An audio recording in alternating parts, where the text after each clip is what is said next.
Hello guys, so today I'm going to be showing you how to make a really good looking game with some really awesome terrain and some really realistic looking sky. So let's get into it.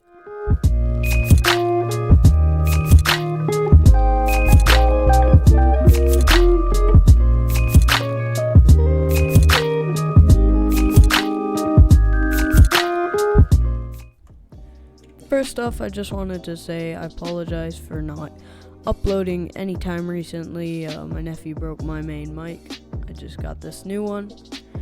So, yeah. So now what we're going to do is first off get our terrain. We don't just want this grass here. So we're going to click Editor, Generate, and then what we can say is we want plains on, hills on, and mountains on, okay? And biome size, we just want 100, and caves on, because caves are awesome. And you're gonna click generate. Now, it says progress. Your game might get really laggy while it's doing this. I'm gonna skip to once it's finished, and I'll see you guys after that. Okay, so now we can see that our terrain has been generated. We have these cool caves down here. We have water down there. I wanted water up here, but you know what? It's fine. So here we can see our beautiful mountains. Of course, if you don't like it, you can click Control Z, click Editor up here, and you could change your settings.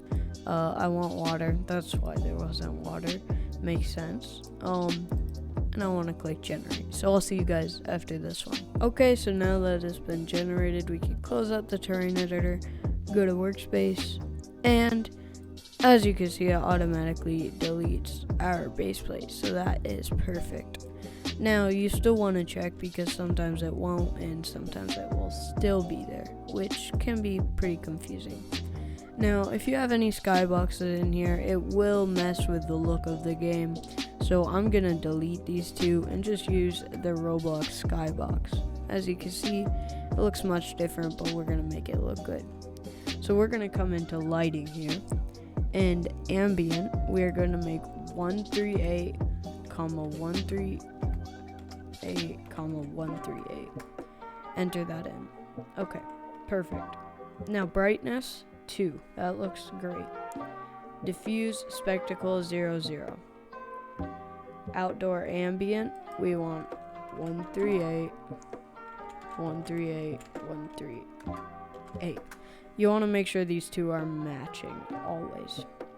Now our shadow softness, I'm going to do 0.1 because you don't want it too harsh, but you don't want it too soft. Then our technology, you're going to want to make sure that you are on shadow map. Clock time 7. To me, it's always been the best looking clock time.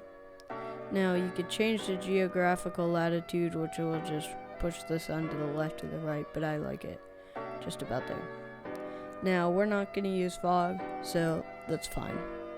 Now, what we can add in first is a color correction effect.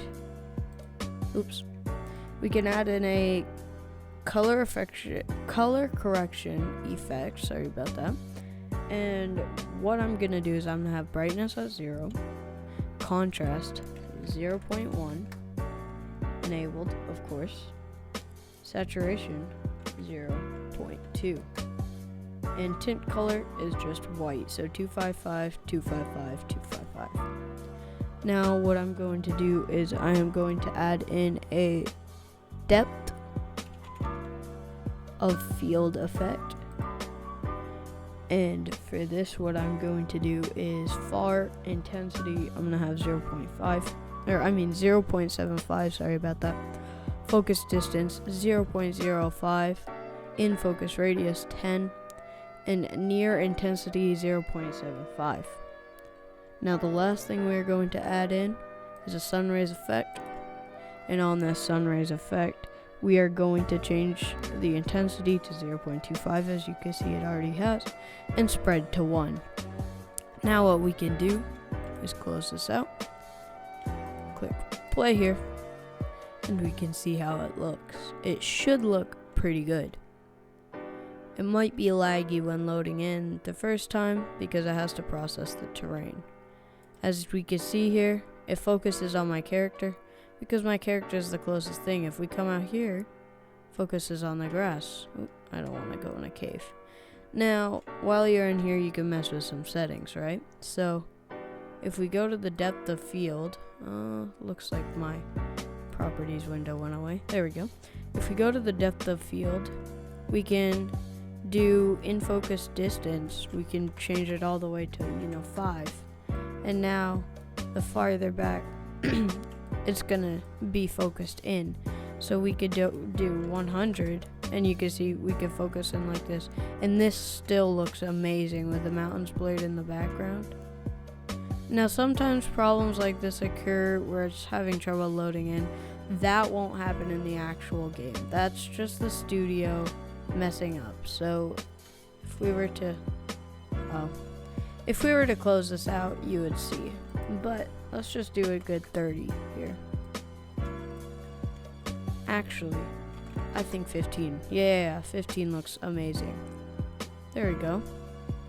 So now we've got our water over here, and I'm also going to be showing you how to edit this just to make it look a little better. It's looking amazing as it is. We can see our sun rays through the water. And of course the sun rays and a lot of the goodness will only appear at 8+ graphics. So you're, not gonna really get that experience if you're not at 8+ graphics, but other people still can, so it's really worth it. Now for water, what I'm gonna do is change water reflectancy to just about 0.3. There we go. Now it doesn't reflect as much, which I like. Water transparency, we could do 0.9. Ooh, that looks good. Water wave speed, yeah, I don't like messing with that stuff. So I'm actually going to close out our properties. Look at how this looks. This is beautiful. Now, you're not going to get your sun rays effect much more underwater now that you've turned your transparency down. So, pretty much it's easily traveling through the water now, whereas before it had to struggle to travel through the water. But as we can see, we've got our water. Our terrain looks beautiful. And yeah, this blur looks amazing. It looks professional, honestly. Yeah, it looks like it was made by Photoshop or something. So as you can see here, here's our actual game. It's like amazing looking. I'm gonna take a screenshot here just for the thumbnail. Screenshot. There we go. But that does look amazing, really good. And I think that anybody can do this. It's pretty simple. As you can see, this video was just about 5 minutes, and this is how simple it was. Yeah. Of course, you could change with any of these effects. We could go to our properties here, and the intensity we could do 10, and then that's so bright, but we could do 3, 2, 1, 0.9, 8, 7, 6, 5, 4, 3, 2, 1. I like 1 personally. That looks amazing, actually. Wow. But now that we are finished with that, I want to thank you guys for watching. If you enjoyed, please leave a like. If you could, please subscribe. I'm trying to get to 170 subscribers. Sorry about that. So, if you guys could help out with that, that would be amazing. Otherwise, thank you for watching, and until next time, peace.